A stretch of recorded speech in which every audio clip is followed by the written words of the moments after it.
आज हम लोग सॉल्व करने जा रहे हैं क्लास 10 का चैप्टर 10 है ट्रिग्नोमेट्रिकल रेशियो, उसका एक्सरसाइज 10 का 5 नंबर, जो कि यहाँ पर बोल रहा है कि if cosec theta equal to root under 10 find the values of all T ratios of theta.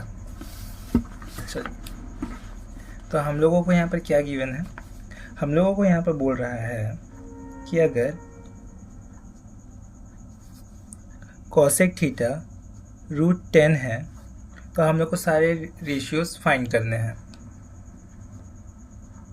तो सॉल्यूशन इसका देखें तो cosec थीटा को हम लोग लिख सकते हैं रूट 10/1। ठीक है, तो अगर जनरली हम लोग जानते हैं कि cosec थीटा जो है वो होता है साइन का ही रेसिप्रोकल, बोल लीजिए वही होता है कि 1/sin थीटा, जिसे हम लोग लिख सकते हैं h/p। मतलब cosec थीटा को ये भी लिख सकते हैं, cosec थीटा को h/p भी लिख सकते हैं। और ये h/p आ कैसे रहा है, पंडित बद्री प्रसाद हर हर बोल वाले कॉन्सेप्ट से आ रहा है। ठीक है, मैंने प्रीवियस वीडियोस में समझा के रखा है, आप उसे देख सकते हैं।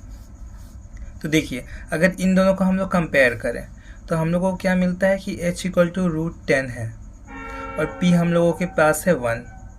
तो हम लोग को जस्ट b मतलब कि बेस फाइंड करना है। तो अगर हम लोग डायग्राम बनाएं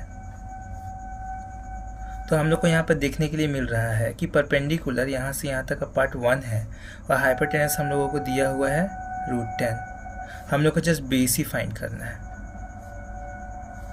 ठीक है, तो बाय पाइथागोरस थ्योरम हम लोग बेस फाइंड कर सकते हैं।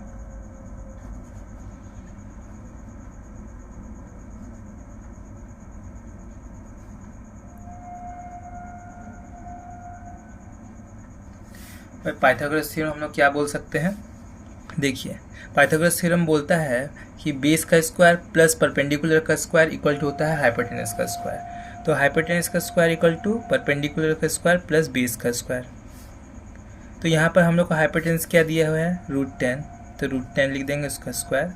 परपेंडिकुलर यहाँ पर 1 है तो 1 का स्क्वायर, और यहाँ पर बी हम लोग को फाइंड ही करना है। तो यहाँ पर देखते हैं रूट 10 और रूट 10 का अगर मल्टीप्लाई करें तो जैसे कि ये वाला है रूट 10 इंटू रूट 10, अगर हम लोग लिखें तो रूट में अगर हम लोग मल्टीप्लाई करते हैं तो जस्ट नंबर ही आता है वो। ठीक है, तो यहाँ पर 10 हो जाएगा, यहाँ पर 1 और बी स्क्वायर। अब देखिए 10 minus 1 equal to B square. बहुत सारे लोगों को कन्फ्यूजन रहता है कि इसे हम लोग कैसे, मतलब ये लोग कैसे सॉल्व करें। इधर आ गया, हम लोग जनरली जानते हम लोग का इक्वेशन कुछ ऐसा बनता है। ठीक है, तो दोनों ही बात इक्वल ही होता है, आप ऐसे लिखो या ऐसे लिखो, दोनों ही बात इक्वल है। ठीक है, तो दोनों तरीके से सॉल्व करेंगे हम लोग। यहाँ पर 9 आएगा, यहाँ पर बी स्क्वायर। अब देखिए हम लोगों को बेस फाइंड करना था, बी, हम लोग को बी स्क्वायर फाइंड नहीं करना था। और यहाँ पर बहुत सारे लोग छोड़ देते हैं, बी स्क्वायर करके ही छोड़ देते हैं, उन लोग का आंसर नहीं आता है। तो हम लोगों को ऐसे लिखना है। अगर डिटेल में देखें तो 3 इंटू 3 9 को लिख सकते हैं, यहाँ पर बी। ठीक है, तो यहाँ पर b हम लोग को क्या मिलेगा 3। अब इसी तरह यहाँ पर अगर हम लोग सॉल्व करें तो यहाँ पर भी रूट 9 होगा, और आपको डायरेक्ट पता है तो आप डायरेक्ट भी लिख सकते हैं 3। ऐसा नेसेसरी नहीं है कि आप ऐसे बनाएं, आपको ऐसे पता है तो आप ऐसे लिखिए, समझने के लिए मैंने ये बताया है। ठीक है, तो अब देखिए बेस हम लोग को मिल गया। तो अब हम लोग को क्या करना है, सारे ही टी रेशियोज़ फाइंड करना है। ठीक है, टी रेशियोज़ अगर देखें हम लोग क्या है कि साइन थीटा अगर हम लोग फाइंड करें तो साइन थीटा क्या होता है, मतलब कॉसेक का ही रेसिप्रोकल होता है वो, या अपोजिट बोल लीजिए वो है। और जिसको हम लोग p/b वाले फॉर्मेट में लिखेंगे तो क्या लिखेंगे, b/h लिखते हैं साइन को। और देखिए p हम लोगों के पास क्या है 1 और h यहाँ पर क्या है रूट 10। जैसे इसका रेसिप्रोकल कॉसेक थीटा का ही रेसिप्रोकल बोले थे ना, तो देखिए वही है कि कॉसेक थीटा रूट 10 था और उसका रेसिप्रोकल 1/√10 हो गया साइन।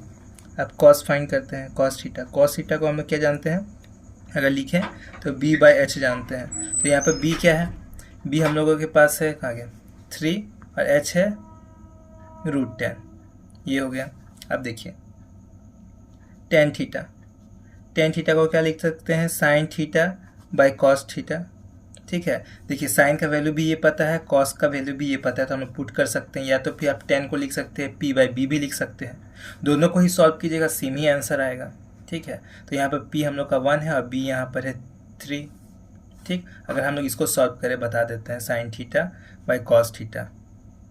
10 का ये वैल्यू है, ठीक है। तो सॉल्व करेंगे 1/3 आएगा। कैसे आएगा देखिए, साइन का अगर वैल्यू हम लोग पुट करें 1/√10 बाय 1/3, और इसे हम लोग 1/√10 लिख सकते हैं बाय 3/√10, मतलब लिख सकते हैं यहाँ पर क्या है 3/1 लिख सकते हैं। तो 3/√10 आ रहा है। p हम लोगों के पास क्या था 1, और b यहाँ क्या है ये, अच्छा मैंने वैल्यूज़ यहाँ पर गलत लिखा है। यहाँ पर क्या होगा 3/√10 होगा, ठीक है। तो यहाँ पर 3 होगा और √10 होगा, यहाँ पर कैंसिल आउट हो गया, तो जस्ट 1/3 आएगा यहाँ, ठीक है 1/3। तो देखिए सेम आ गया ना। अब देखिए हम लोग सेक थीटा फाइंड करें, तो सेक थीटा क्या होता है 1/cos सेक थीटा होता है। अब p और b वाले फॉर्मेट में लिखेंगे तो क्या लिखेंगे, जस्ट हम लोग का h/b होगा। तो h हम लोग के पास क्या है, h हम लोग के पास है √10, और b हम लोग के पास क्या है, b है 3, ठीक है। अब देखिए कॉसेक थीटा हम लोग को दिया हुआ ही है √10, और यहाँ पर हम लोग लिखेंगे कॉट थीटा क्या है 1/10 ही होता है कॉट थीटा। अगर इसको अगर हम लोग ये फॉर्मेट में लिखें तो इसका ऑपोजिट b/p ही होगा। तो b यहाँ पर क्या है 3 और p यहाँ 1 है, तो जिससे 3 लिख सकते हैं। तो हम लोग इसी तरह हम लोग सारे t रेशियोज फाइंड कर लिए।